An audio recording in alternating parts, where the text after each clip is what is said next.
Hello, mental health clinicians. I have a really important question for you today. Are you a clinician that struggles with your own mental illness issues? Because here's the thing. Many people who go into mental health as clinicians do indeed have their own mental health issues. Some of them have been able to overcome them to the degree that they are competent to help others. And yet there are many who don't really realize, unfortunately, that they're projecting their issues onto their patients, creating boundary breaks and discomfort in terms of the relationship, killing the rapport between the clinician and the patient. I can tell you this because many of the clients that have come to me over the last 20 plus years I've been working in hypnosis and neuro-linguistic programming, this is exactly why those particular clients came to me. They found that the clinicians they worked with had no boundaries, were telling them what they were thinking and feeling, which is impossible to do. Or worse, really putting them into a victim mentality instead of someone who can actually overcome and heal their problems.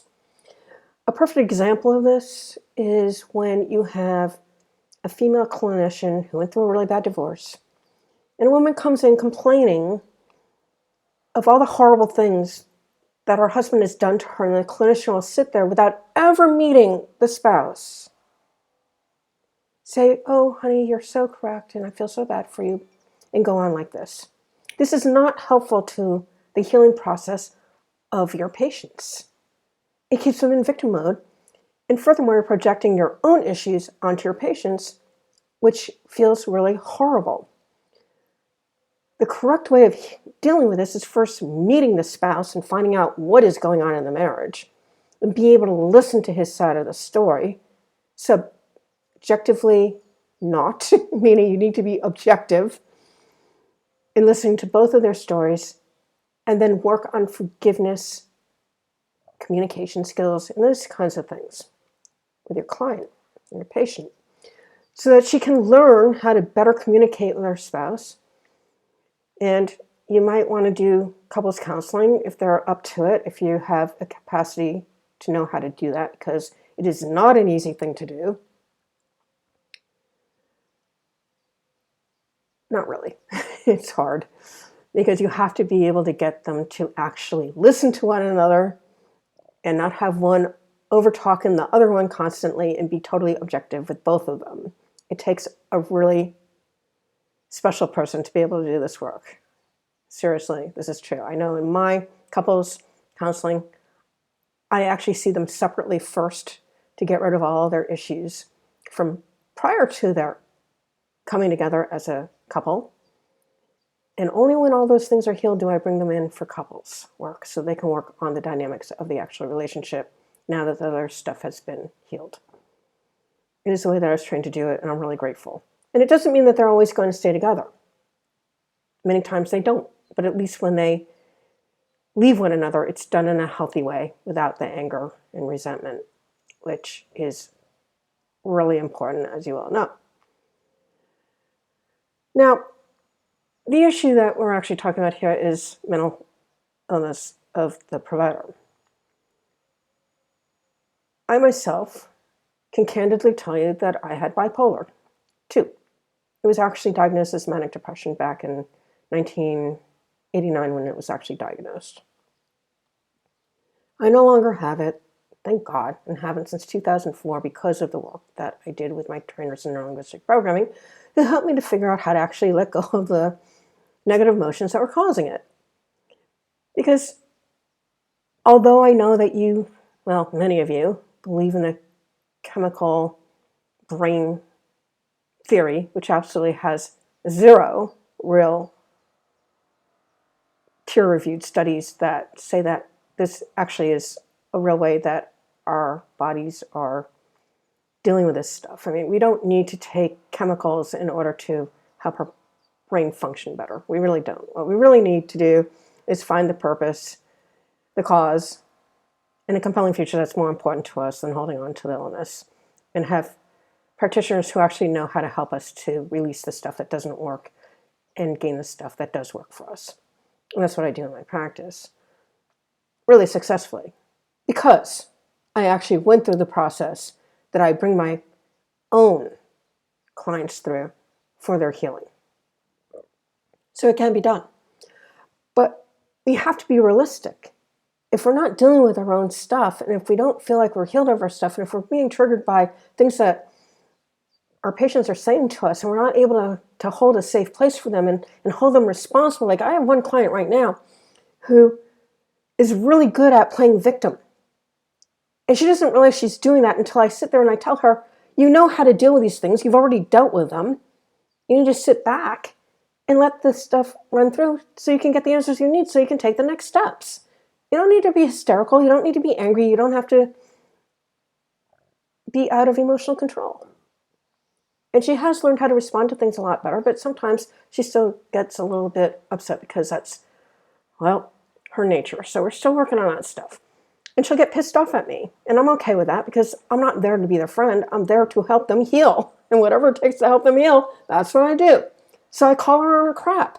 Because unless I do that, she's not going to know that she is putting forth crap. And she won't be able to discern how many abilities she has to actually overcome the situations that she finds herself in. Which, once they're resolved, she feels amazing. That's healing, people. And this is a client of mine who was strangled on 4 different occasions by a guy she was dating. And she was so upset that he left her when we first started working together in September last year. And now she hired an attorney and he's going to jail, hopefully. So he never does that to another person. She had to find the strength to figure out how to do that, and the strength came from her healing. It didn't happen because I was sitting there feeling sorry for her. It was because we had to do the healing work and help her understand that she could actually find her own inner power to correct the situation and get justice so other women don't have to be abused by him.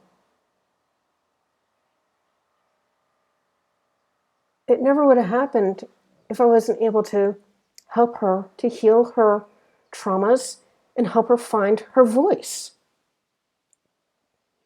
And to help her take the actions that she needed to take to make this happen. As an example. So, my invitation to you is actually to get yourself healed. If you're finding yourself triggered by your patients, if you find that you really don't know how to help them heal, and it's more like you're making them more victims instead of helping them heal, by doing the forgiveness work that they need to do and finding their voices for those who've been slammed down. Because many people, even men, have been slammed down. I mean, I had a male client who was basically emotionally emasculated by his wife, a blackout drunk. And I had a female client many years ago who was emasculating her boyfriends and didn't understand why they were leaving her. These things happen. But until we get real with them and explain what they're doing and how to help them to stop doing these things, it's never going to change. And that means we have to clear our own crap first. And that doesn't mean just going through the therapy you had to go through in order to get your license. It means actually doing the real work. And trust me, anyone who comes to me for training, they are going to apply the tools and techniques to themselves, so they have a visceral understanding of how this stuff works, so they believe in it and can help their patients heal using hypnosis and neuro-linguistic programming, which is the way that I found to truly help my clients get beyond symptoms and diagnoses. The best gift they could ever give themselves.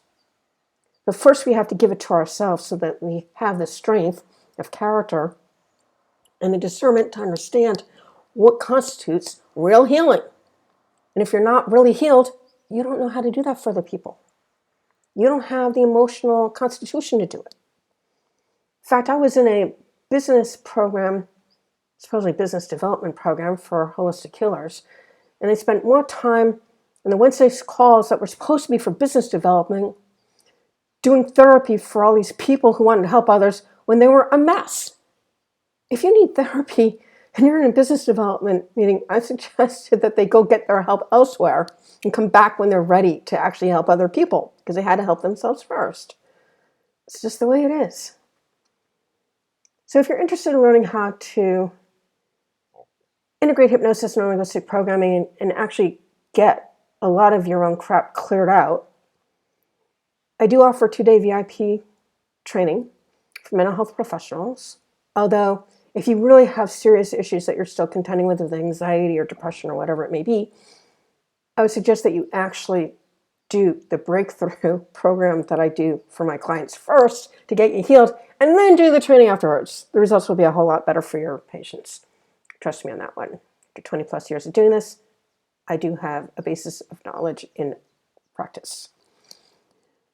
But for the 2-day VIP program, or if you want to go through the process of clearing out your stuff with hypnotism and neuro-linguistic programming, my contact information will be in the description below, and you can have a free consultation to see what will work best for you in your situation, because obviously everyone's situation is different. That's all I have for you today. As always, I thank you for spending your time with me. Till next time, bye-bye all.